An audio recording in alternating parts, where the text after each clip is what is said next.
E a gente percebe que a igreja ela ficou muito feminina. Hoje, por exemplo, se Mas você... a igreja nasceu feminina. Os ritos ficaram muito femininos. Porque a mulher, ela tem essa expressividade. Como a mulher tem dentro dela esse desejo de executar as coisas com a perfeição, que é muito diferente do homem, porque o homem, ele quer resultado, não importa o processo. A mulher, ela se ocupa do processo. É diferente do homem. Então, nesse preocupar-se com o processo, as mulheres têm a delicadeza de olhar para as minúcias. A igreja é uma mulher, é uma esposa mística, é um corpo místico espiritual, né? O Cântico dos Cânticos vai deixar isso muito claro. O livro dos Cânticos dos Cânticos é uma poesia, um poema entre o marido e a esposa, que é a figura de Deus no Antigo Testamento e o povo de Israel como noiva, como a religião judaica. E no Novo Testamento, sob a ótica do cristianismo, nós olhamos para Cristo e a igreja, o amado e a amada. Tanto que João, no Apocalipse, ele termina o livro do Apocalipse dizendo: o Espírito e a esposa dizem: vem, Senhor Jesus. Ele não fala igreja, ele chama a igreja de esposa.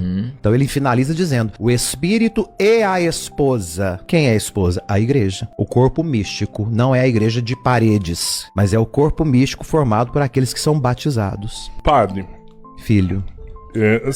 eu quero te falar um negócio. Eu tô um pouco triste ultimamente. A gente tá indo na missa. O Robertinho tá indo na missa também, constantemente. O filho do Robertinho fez primeiro comunhão. Ele me mandou as fotos. Assim, eu acredito muito em Deus. Eu acredito que tem algo. Mas eu ultimamente tô muito pensativo, assim. Esses dias eu tava até conversando com o Robertinho, assim, sabe? Acreditar que Maria é a porta do céu, não consigo acreditar. O Filho de Jesus tá lá esperando por nós. O Filho de Deus tá lá, Jesus, né? Esperando por nós. Eu não consigo, assim, sabe? E é uma parada, assim, que realmente tem me incomodado, sabe? Eu queria, sabe? Eu queria muito acreditar, assim. Eu não sei se eu continuar indo na missa, se eu vou conseguir realmente, sabe? Igual o Miorim. O Miorim teve aqui recentemente. Cara, o Miorim, velho, impressionante, assim. O quanto ele é católico. É revigorante ficar perto dele pela fé que ele tem. Quanto ele acredita em todos os ritos ali. O quanto tudo aquilo é importante pra ele, sabe? Mas é porque ele entende também, não é porque não te falta às vezes um pouco do entendimento? Não sei, cara, não sei, é sobre isso que eu quero conversar com o padre. Não sei se é a primeira fé, onde você quer chegar. Às vezes você virar pra mim e falar assim: Rodrigo, falta pra você entendimento, busca mais pra você acreditar. Quando Cristo se manifesta dando aos apóstolos um nome para quem ele era, o que ele diz? Primeiro que ele revela o nome de Deus, que foi revelado para Moisés no Antigo Testamento. Eu sou. Esse é o nome de Deus. E Jesus vai completar.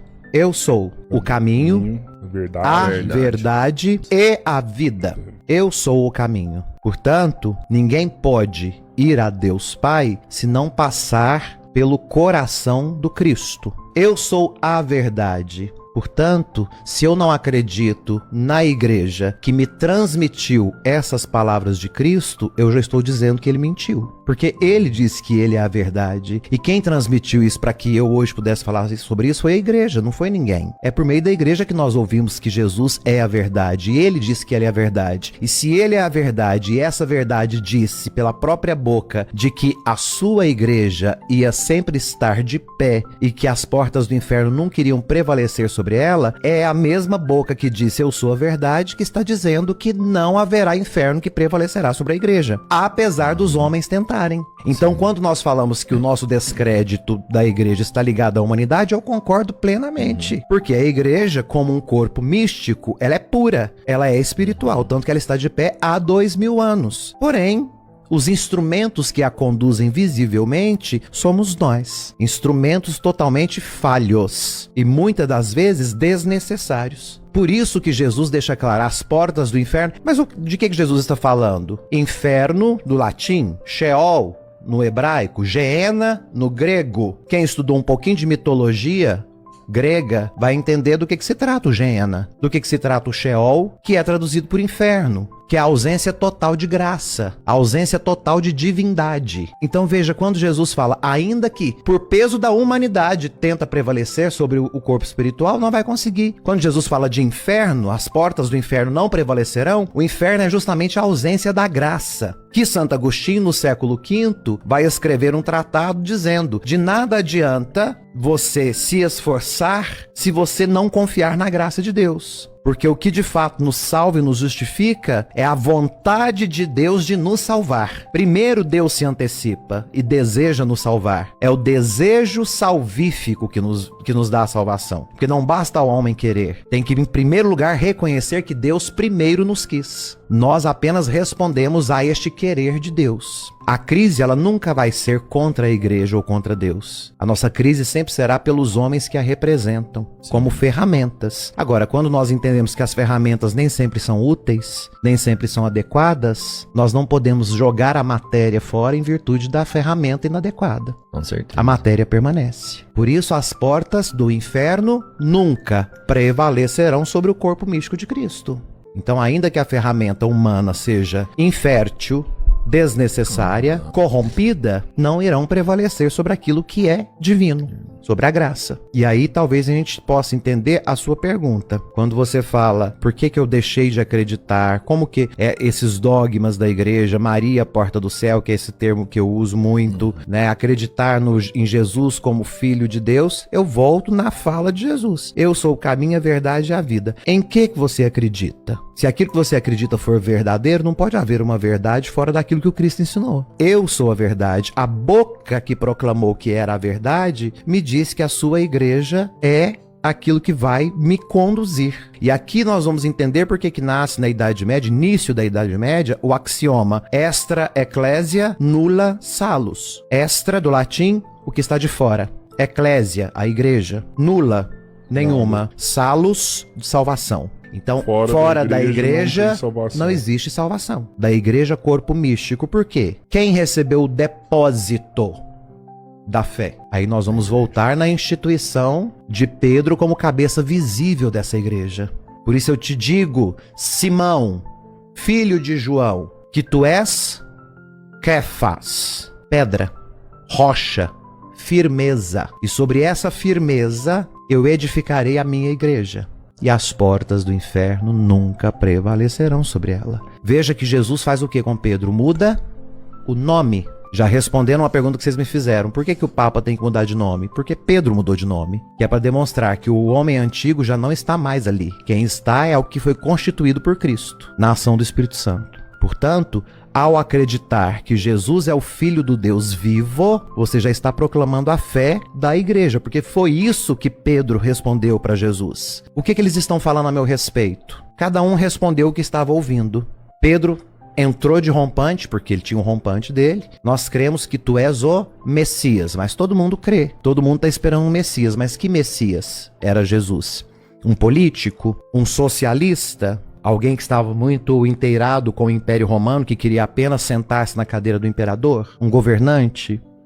Pedro vai deixar claro, não é nada disso. Tu és o Messias, filho do Deus vivo. De um Deus que está vivo. Não é um Deus além, não é um Deus que está distante, não é um Deus que nos abandonou. Pelo contrário, a sua presença entre nós apenas vivifica em nós aquilo que nunca se apartou de nós. Santo Agostinho, no século V. Eis que eu te procurava fora, mas tu estavas dentro de mim. Eu me encantava com as tuas criaturas, que só existem graças à tua boa vontade. Tentava te encontrar no que estava exterior, enquanto tu habitavas o meu interior, muito mais do que eu mesmo. Porque Deus estava mais íntimo de mim do que eu mesmo. Você consegue enxergar ele dentro de você? Totalmente.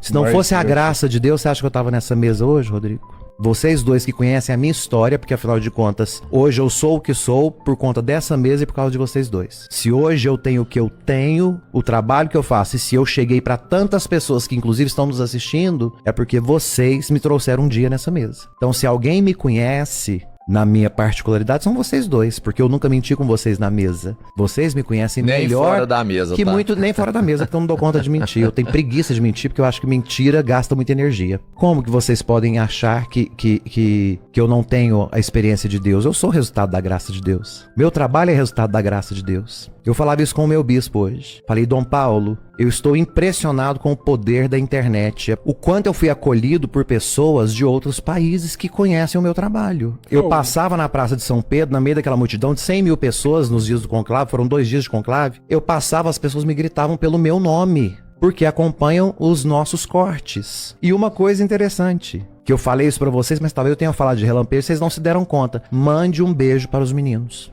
Então nós não estamos falando de qualquer coisa, nós estamos falando de nós três nessa mesa. Você chama o que aconteceu comigo de quê? No momento em que eu sou diagnosticado com uma doença degenerativa que me impede de continuar numa paróquia. Eu entrei numa paróquia virtual, alcancei pessoas que eu jamais imaginava que alcançaria. Cheguei na casa de pessoas que eu jamais chegaria se não fosse por estar aqui. Qual que é o nome que você dá ao que aconteceu comigo, Rodrigo? Não, isso é graça, isso é eu graça. até vou te falar Então, assim. de que você duvida? Não sei, assim, sabe? Você pode ter suas dúvidas por não conhecer aquilo que você reza. Santo Agostinho vai dizer isso. Creia para entender, mas entenda para crer. Credes ut intelligas, intelligere ut credas. Então creia para entender, mas entenda para crer. Quando nós não entendemos a fé, nós somos como crianças que precisam o tempo todo que coloque a papinha na boca. Paulo vai dizer isso. Quando eu era criança, eu comia comida de criança. Mas quando me tornei adulto, comecei a comer as coisas sólidas. Então não cabe a mim, que sou adulto na fé, continuar comendo papinha. Como muitos por aí querem viver como se fossem crianças na fé, comendo papinha, porque não tem coragem de se comprometer com a solidez, com aquilo que de fato precisa ser feito por adultos na fé, e querem viver como criancinhas na fé, presos a ritinhos totalmente obsoletos, que não dizem absolutamente nada, não levam a nada, não ajudam ninguém, não comunicam mais nada. Criancinhas comendo papinha, né? Marmanjos de 50 anos de idade com mais crianças de 3 aninhos mastigando papinhas da fé. Quando eu era criança, eu comia papinha. Eu ia pra igreja com a minha mãe. Não podia conversar, não podia me mover no banco. Hoje, mãe tem que levar boneca, carrinho, tem que levar um monte de coisa pra ter entretenimento pra criança ficar dentro da igreja perturbando quem tá do lado. Por quê? Porque não consegue ter a disciplina de dar para o filho uma catequese que o filho consiga digerir. Por que que na minha época eu ficava quieto assistindo a missa e tinha curiosidade por aquilo? Porque eu tinha uma mãe que, se eu mexesse, ia me dizer: você vai ser castigado por isso. Porque quem está te dando a ordem sou eu. E eu nunca deixei de amar a igreja e de conhecer a igreja. Pelo contrário, virei um ministro ordenado da igreja. É fundamental nós entendermos que cada comunidade, ela é reflexo do povo. Então, o padre que está na comunidade, ele será sempre um reflexo daquilo que o povo expressa. Então, se a nossa catequese foi falha, porque hoje, como adultos na fé, nós podemos comer uma fé substancial, sólida. Naquela época em que nós recebemos a catequese, nós não tínhamos maturidade suficiente para compreender todas as coisas. Então não é a catequese que foi falha, é porque quando nós éramos crianças na fé, nós tínhamos que comer papinha da fé. Agora que nós somos adultos, nós buscamos o alimento sólido. O problema é que nós não buscamos o alimento sólido. Nós ficamos com a papinha até hoje e esperamos que alguém nos dê a papinha na boca. Agora, cabe a nós, enquanto adultos na fé, buscarmos a nossa fé. O Rodrigo perguntou: eu preciso conhecer melhor. Claro, a nossa obrigação é conhecer melhor. Ninguém ama o que não conhece. E eu não posso entender algo se eu não crer em algo. Então, primeiro eu preciso crer, amar, para depois entender. Mas para entender, eu tenho que ter a disposição de amar e de crer.